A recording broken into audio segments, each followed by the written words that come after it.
நீங்கள் வாகனம் ஓட்டுறீங்க, இருசக்கர வாகனம் அல்லது 4 சக்கர வாகனம் எதாவது ஓட்டுறீங்க அப்படின்னா, அடிக்கடி சடன் பிரேக் போடுற மாதிரியான ஒரு சூழ்நிலை அப்படி ஒரு வேகத்தில் ஓட்டக்கூடாது. எப்போ வேகமாக ஓட்டும்போது தான் நீங்கள் அளவுக்கு அதிகமான வேகத்தோடு ஓட்டும்போது தான், அதாவது பாதுகாப்பற்ற வேகத்தில் ஓட்டும்போது தான் அடிக்கடி சடன் பிரேக் போடுவீங்க. சடன் பிரேக்குங்கிறது என்னது? அதிர்ச்சி. திடீர்னால ஏதாவது குறுக்க வந்துடுவாங்க, யாராவது ஒருத்தர் மேலே இடிக்க போகிற மாதிரி ஆகிடும், யாராவது ஒருத்தர் உங்கள் மேலே இடிக்க வர மாதிரி இருக்கும். அந்த நேரத்தில் தான் இங்கே சடன் பிரேக் போடுவீங்க. அப்போ அந்த மாதிரி சடன் பிரேக்குங்கிறது ஒரு அதிர்ச்சி.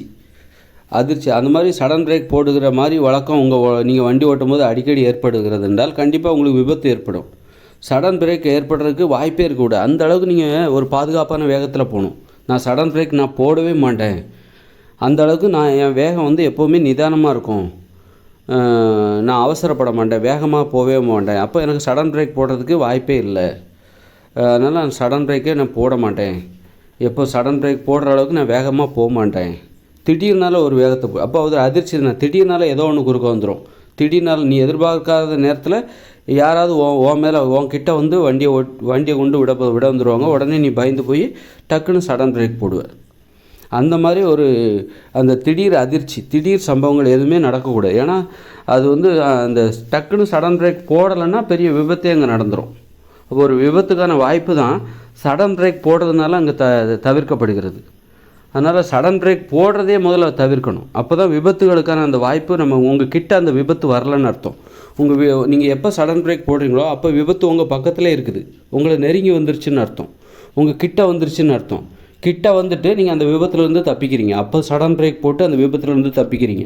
அப்போ சடன் பிரேக் அடிக்கடி போடுற மாதிரியே எப்போவும் நீங்கள் ஒரு பாதுகாப்பற்ற வேகத்தில் போய்கிட்டே இருக்கீங்க அப்படின்னா என்றைக்கா ஒரு நாள் கண்டிப்பாக ஒரு விபத்து கண்டிப்பாக நடக்கும். அதனால் என்றைக்குமே விபத்துக்கு அருகில் நீங்கள் இருக்கவே கூடாது. விபத்துலேருந்து வெகு தொலைவில் இருக்க வேண்டும். அப்படின்னா நிதானமாக போகணும். சடன் பிரேக் போடுறதுக்கு உங்களுக்கு வாய்ப்பே வரக்கூடாது. சடன் பிரேக் போடுறதுக்கு ஒரு சூழ்நிலை உங்களுக்கு வரவே கூடாது. நான் எப்போவுமே சடன் பிரேக் போடவே மாட்டேன். அந்த அளவுக்கு நான் எப்போவுமே நிதானமாக போவேன், நிதானமாக மெதுவாக போவேன். அதனால் எனக்கு சடன் பிரேக் போடுற அந்த வாய்ப்பே எனக்கு வராது. விபத்துகளிலிருந்து நான் வெகு தொலைவில் எப்போதுமே இருக்கிறேன். அதனால் தான் நான் சடன் பிரேக் போடுவதில்லை. எப்போல்லாம் நீங்கள் சடன் பிரேக் போடுறீங்களோ அப்போல்லாம் விபத்து உங்கள் பக்கத்திலே இருக்குது, உங்கள் கிட்டக்க இருக்குது. அதுலேருந்து தப்பிக்கிறதுக்காக தான் திடீர்னால விபத்து ஏற்படுவதற்கான ஒரு சூழல் வரும்போது தான் அதுலேருந்து நீங்கள் தப்பிக்க வேண்டும் என்பதற்காக டக்குன்னு ஒரு சடன் பிரேக் போடுறீங்க. அதனால் எப்போவுமே சடன் பிரேக் போடுற வழக்கத்தையே வச்சுக்காதீங்க. திடீர்னு பிரேக் போடாதீங்க. திடீர்னு பிரேக் போடுகிற மாதிரி ஒரு சூழலில் போய் சிக்கிக்காதீங்க. அதனால் மெதுவாக போங்க. சடன் பிரேக் போட வேண்டிய அவசியமே உங்களுக்கு இல்லைன்னா விபத்துலேருந்து வெகு தொலைவில் இருக்கிறீர்கள். நிறைய விபத்துகளை தவிர்க்கிறீங்க. உங்களை தேடி வருகிற நிறைய விபத்துலேருந்து நீங்கள் தப்பிக்கிறீங்க அப்படின்னு அர்த்தம். அடிக்கடி சடன் பிரேக் போடுறீங்கன்னா நீங்கள் ஒரு பாதுகாப்பற்ற வேகத்தில் போகிறீங்கன்னு அர்த்தம். அடிக்கடி சடன் பிரேக் போடுறீங்கன்னா உங்கள் வேகத்தில் பாதுகாப்பு இல்லை என்று பொருள். உங்களுக்கு அடிக்கடி விபத்து ஏற்படுவதற்கான வாய்ப்பு அதிகமாக இருக்குதுன்னு அர்த்தம். கண்டிப்பாக விபத்தில் சிக்க போகிறீங்கன்னு அர்த்தம். நீங்கள் அடிக்கடி சடன் பிரேக் போடுறீங்க. உங்கள் வண்டியில் அந்த வசதி இருக்கலாம், டக்குன்னு பிரேக் போட்டால் டக்குன்னு நிற்கும், அந்த மாதிரி ஒரு பிரேக் உங்கள் வண்டியில் இருக்கலாம்.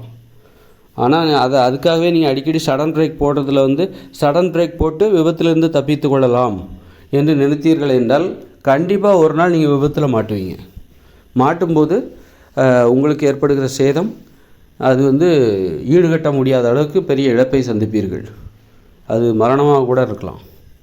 அதனால் என்றைக்குமே விபத்தில் போய் செத்து போயிடக்கூடாது. விபத்தில் நோயில் போய் செத்து போயிடக்கூடாது. ஒரு நோயினால் நீ அது ஒரு தோல்வியாக மாறிவிடும். விபத்து உன்னை வீழ்த்தி விடக்கூடாது. நோய்கள் உன்னை வீழ்த்தி விடக்கூடாது. விபத்து உன்னை வீழ்த்தி விடக்கூடாது. நோய்களுக்கு காரணம் உணவுகள் தான். அப்போ உணவு உன்னை வீழ்த்தி விடக்கூடாது. விபத்துகளில் போய் நீ செத்து போயிடக்கூடாது. இயற்கையாக சாகணும். எல்லா தடைகளையும் தாண்டி நீ 120 வயசு வரை வாழ்ந்துக்கிட்டு அதன் பிறகு நீ இறந்து போகணும். இயற்கையாக இறக்க வேண்டும். உன்னை வீழ்த்துவதற்கு இங்கே நிறைய தடைகள் இருக்குது, நிறைய உணவுகள் இருக்குது, தானிய உணவுகள் இருக்குது, மாமிச உணவு, இதெல்லாம் சாப்பிட்டா நோய் வரும்.